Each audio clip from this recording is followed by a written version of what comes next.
بسم اللہ الرحمن الرحیم۔ حضرت داؤد علیہ السلام کے زمانے میں ایک شریف النفس اور کمزور آدمی تھا۔ اللہ کی حضور یہ دعا کرتا رہتا تھا کہ مجھ غریب بے سہارا کو غیب سے روزی عطا فرما اور مجھے محنت و مشقت کے عذاب میں نہ ڈال۔ مریل گدھے پر گھوڑوں اور اونٹوں کا بوجھ نہیں لادا جا سکتا۔ پاؤں والا تو چل کر روزی پیدا کر سکتا ہے، اور جس کے پاؤں نہ ہوں اس کا تیرا ہی آسرا ہے۔ اے اللہ سب کے سننے والے، میں منہ سے ہی تجھ سے مانگ سکتا ہوں لیکن مشقت کرنے کی طاقت نہیں رکھتا۔ بس یہی ورد وظائف اس کے دن رات کی مصروفیت تھی۔ اس کا یہ عمل ہر عام و خاص میں مشہور ہو چکا تھا۔ لوگ طرح طرح کی باتیں کرتے۔ خدا نے ہر شخص کی روزی محنت و مشقت کے راستے اتاری ہے، لیکن اسے دیکھو ہاتھ پیر ہلائے بغیر خدا سے اپنا رزق طلب کرتا ہے۔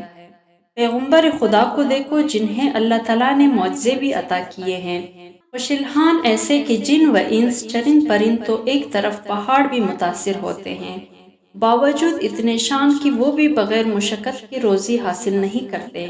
مگر اسے دیکھو یہ ناکارہ انسان یہ چاہتا ہے کہ اسے بیٹے بٹائے خزانہ مل جائے اور کوئی کسب نہ کرنا پڑے۔ لوگ سو سو باتیں کرتے، وہ کسی کی پرواہ نہ کرتا، برابر اپنی وزاری میں لگا رہتا۔ اس کی دعا کا چرچا سارے شہر میں عام ہو گیا۔ یہ کیسا انسان ہے جو خالی تھیلی میں پنیر حاصل کرنا چاہتا ہے، جو تلاش کرے آخر اس کو مل جاتا ہے۔ خدا سب کی دعائیں سنتا اور مرادیں پوری کرتا ہے۔ اس شخص نے دعاؤں اور رونے دھونے کی حد کر دی تو رحمت حق جوش میں آ گئی اور اس کی مراد بر آئی۔ زور سے دروازہ کھلا اور ایک گائے اس کے گھر میں گھس آئی۔ اس نے فوراً گائے کو پکڑا، ٹانگیں باندھ کر بے تأمل حلق پر چھری پھیر کر ذبح کر دیا۔ پھر قصاب کو بلوایا کہ اس کو کاٹ کر بوٹیاں بنا دے۔ گائے کا مالک گلی کوچوں کو خاک چانتا ہوا گائے تلاش کرتا ہوا ادھر آ نکلا۔ دیکھا کہ گائے ذبح بھی ہو چکی ہیں اور قصائی اس کی بوٹیاں کرنے میں بھی مصروف ہے۔ اس نے رونا دھونا اور چلانا شروع کر دیا، ارے ظالم، یہ کیا غضب کیا؟ یہ گائے تو میری تھی، تجھے بھلا کیا حق تھا اسے پکڑ کر ذبح کرنے کا؟ دعا مانگنے والے نے جواب دیا، سنو برادر، زیادہ چیخنے چلانے کی ضرورت نہیں۔ میں برسوں سے اس دعا میں مصروف ہوں کہ اے اللہ تعالیٰ میرا رزق میرے پاس پہنچا دے۔ اس نے دعا قبول کی، میں نے اسے خدائیداد سمجھ کر ذبح کر ڈالا۔ یہ جواب سن کر گائے کے مالک کے غیظ و غضب کی انتہا نہ رہی۔ اس نے پہلے درویش کی ٹکائی کی، پھر اسے گریبان سے پکڑ کر حضرت داؤد علیہ السلام کی عدالت میں لے گیا۔ بے احمق، اگر محض دعا مانگ کر دوسروں کا مال ہضم کرنے کی اجازت ہو جاتی تو پھر کوئی کچھ نہ کرتا۔ صرف دعا کے بل بوتے پر لوگ ساری دولت کے مالک و حقدار بن جاتے۔ لوگوں نے گائے کے مالک کی باتیں سنی تو اسی کو حق پر قرار دیا۔ درویش نے اس بے بسی کی حالت میں آسمان کی طرف منہ اٹھا کر کہا، اے خدائے رحمان و رحیم، تو اچھی طرح جانتا ہے کہ میں نے اپنی آرزو کی تکمیل کے لیے سینکڑوں روز و شب آہوازاری کرنے اور دعا مانگنے میں صرف کیے، اور میں نے روز الست جو خواب دیکھا تھا اسی نے مجھے تیری بندگی میں مست کر دیا۔ میری مثال اس مست اونٹ کی سی ہے جو سستی اور تھکان محسوس کیے بغیر منہ سے جاگ نکالے بوجھ اٹھائے چلا جاتا ہے۔ میں نے جب اپنی مراد پائی تو یہ مجھے تیرا بندہ نافرمان سمجھ کر شیطان کی طرح کوس رہا ہے۔ اللہ، میں تو ہمیشہ تیرے ہی آگے دستے سوال دراز کرتا رہا ہوں، تو میرے پردہ پوشی کر لے اور مجھے ذلیل ہونے سے بچا لے۔ گائے والے نے جلا کر کہا کہ آسمان کی طرف کیا دیکھ رہا ہے؟ ادھر میری طرف دیکھ اور حقیقت کا سامنا کر۔ کیا تو سمجھتا ہے کہ خدا اور اس کے بندوں کو اس فریب میں مبتلا کر کے صاف نکل جائے گا؟ دعا مانگنے والے نے اپنی پیشانی زمین پر رکھ دی اور رو کر بولا، اے خدائے ذوالجلال، اپنے اس بندے کو رسوا نہ کر، میں بے شک برا ہوں، خطا کار ہوں، تو عیبوں کو ڈھانپنے والا ہے، اور اس نازک وقت میں میری مدد فرما۔ مقدمہ حضرت داؤد علیہ السلام کی عدالت میں پیش ہو گیا۔ پہلے گائے کے مالک نے دعویٰ پیش کیا، اے پیغمبر خدا، میرے گائے اتفاق سے اس شخص کے گھر میں جا گھسی۔ یہ خدا جانے کب سے تاک لگائے بیٹھا تھا۔ اس نے میرے گائے کو پکڑ کر ذبح کر ڈالا۔ آپ کے سامنے میری فریاد ہے، اس سے دریافت کرے کہ اس نے ایسا کیوں کیا۔ دعا مانگنے والے نے اپنی صفائی میں یوں عرض کیا، اس شہر کے سبھی لوگ مجھے جانتے پہچانتے ہیں۔ آج تک میں نے کسی کا مال مارا نہ چوری کیا اور نہ ہی ناجائز کسی کو پریشان کیا۔ میرا گزشتہ کئی سال سے یہ معمول رہا ہے کہ شب و روز بارگاہ الہی میں یہ دعا کرتا رہتا تھا کہ بغیر محنت و مشقت کے مجھے رزق عطا فرما۔ آخر مسلسل دعاؤں کے بعد اللہ تعالیٰ نے میرے آرزو سنی اور یہ گائے خود بخود میرے گھر میں گھس آئی۔ میرے آنکھوں میں اسے دیکھتے ہی نور آ گیا۔ حق تعالیٰ نے میری دعا قبول فرمائی اور رزق حلال بغیر محنت کے مل گیا۔ میں نے اللہ کا شکر ادا کرتے ہوئے اس گائے کو ذبح کر ڈالا۔ یہ شخص نہ جانے کہاں سے شور مچاتا ہوا آ گیا اور کہنے لگا کہ گائے میری ہیں۔ حضرت داؤد علیہ السلام نے یہ سن کر فرمایا کہ ایسی معقول دلیل دے جس کی بنا پر تو نے گائے ذبح کی۔ تیرے بیان سے یہ ثابت ہوتا ہے کہ وہ گائے تجھے مالک نے دی نہ تو نے خریدی۔ دعا مانگنے والے کی آنکھوں میں آنسو آ گئے۔ اے پیغمبر خدا، آپ بھی وہی کہنے لگے جو دوسرے کہہ رہے ہیں۔ ایک آہ دردناک اس کے دل سے نکلی اور اس نے آسمان کی طرف نگاہ اٹھا کر کہا، اے میرے دل کا درد جاننے والے، تو داؤد علیہ السلام کو روشنی عطا فرما اور انہیں حقیقت حال سے آگاہ فرما۔ یہ کہہ کر وہ داڑے مار مار کر رونے لگا۔ اس کی آواز میں ایسا درد تھا کہ نہ صرف سنگ موم ہو گئے بلکہ حضرت داؤد علیہ السلام کا دل بھی دہل گیا۔ انہوں نے گائے کے مالک سے کہا کہ اس کا فیصلہ ایک دن کے بعد کیا جائے گا۔ پیغمبر خدا اپنے حجرے میں داخل ہوئے اور اپنی عبادت گاہ کا دروازہ بند کر دیا۔ ذکر و اذکار کے بعد اللہ عز و جل کی بارگاہ میں دعا کی، اے علیہم خبیر آقا، مجھے حقیقت حال سے آگاہ فرما۔ اللہ تعالیٰ نے اپنے نبی پر اسرار و رموز کھول دیے۔ دوسرے دن دونوں کو طلب کیا گیا۔ حضرت داؤد علیہ السلام نے یہ فیصلہ دیا، گائے کے مالک کو کہا کہ اس شخص کا پیچھا چھوڑ دے اور اسے معاف کر دے۔ حق تعالیٰ نے تیرے گناہوں کی پردپوشی فرمائی ہے، تو بھی اس کی ستاری کا حق ادا کر اور اپنے گائے کی طرف سے صبر کر۔ حضرت داؤد کا ارشاد سنتے ہی اس بدبخت نے کہا، کیا اب کوئی نئی شریعت نافذ ہو گئی ہے؟ آپ کے انصاف کی شہرت تو زمین و آسمان تک پہنچ چکی ہے، مگر میرے ساتھ یہ ظلم کیوں؟